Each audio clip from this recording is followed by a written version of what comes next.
হেই everyone, আসসালামু আলাইকুম। আবার একটি নতুন ব্লগ নিয়ে তোমাদের সামনে হাজির হলাম। গত 9ই আগস্ট আমার ছোট বোনের জন্মদিন ছিল।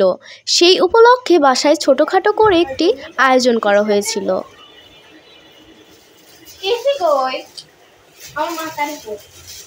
সেখানে আমার 2 ফুফাতো ভাই বোনেরা এসেছিল। তো আমরা সবাই ভাই বোনেরা মিলে একসঙ্গে বেলুন ফুলানো শুরু করি।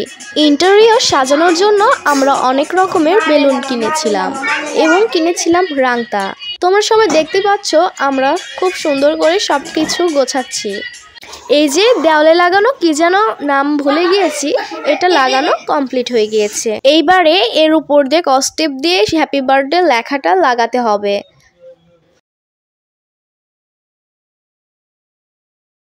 তোমরা সবাই দেখতেই পারছো এই কাজটি করতে আমার ফুফাতো ছোট বোনটা অনেক বেশি হেল্প করেছে। এই লেখাগুলো অনেক ভারী ছিল, তাই লাগাতে গিয়ে অনেক বেশি সমস্যায় পড়ে গিয়েছিলাম, লাগতেই চাচ্ছিল না। উপরে হ্যাপি বার্থডে লেখাটা তো অনেক কষ্ট করে লাগাতে হয়েছে।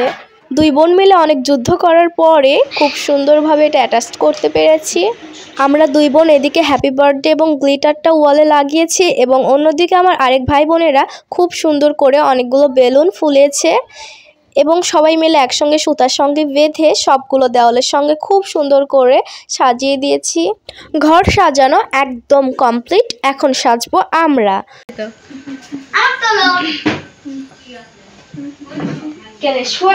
আমার শার্টটা পরে 2 জন হচ্ছে কাকতালীয় ভাবে মিলে গিয়েছে।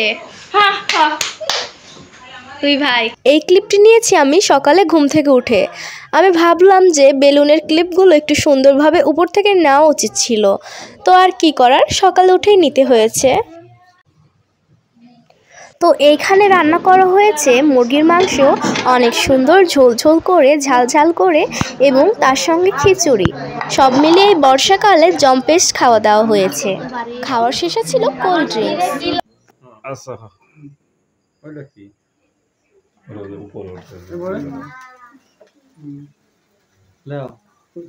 Happy birthday to you. Happy birthday to you. Happy birthday to you. এত স্টিকার আর ব্লার ব্যবহার করার কারণ হচ্ছে আমরা যেহেতু অনুষ্ঠানটি পারিবারিকভাবে করেছি, তাই আমরা আমাদের বাইরের আউটফিট লুকে ছিলাম না। তো যাই হোক, তারপরে অনুষ্ঠান শেষে অনেক রাতে আমি আমার বোনকে আমার কেনা সারপ্রাইজ গিফটটা দেই। ওকে সামান্য কিছু উপহার দিয়েছি, তবুও অনেক বেশি খুশি হয়েছে। তোমরা এই চুলের ক্লিপটা দেখছো, এটা কিন্তু ওর অনেক দিন ধরে কেনার শখ ছিল, তো আমি তা জন্মদিনের উপহারের মাধ্যমে পূরণ করে দিয়েছি। সাথে ছিল এই সুন্দর একটা লাভ আংটি, যেটা কনিষ্ঠ আঙ্গুলে পরা যাবে। যদি আঙ্গুল চিকন হয় তবে যে কোনো আঙ্গুলে পরতে পারবে তোমরা। তো আজকে এই পর্যন্তই, সবাইকে ধন্যবাদ।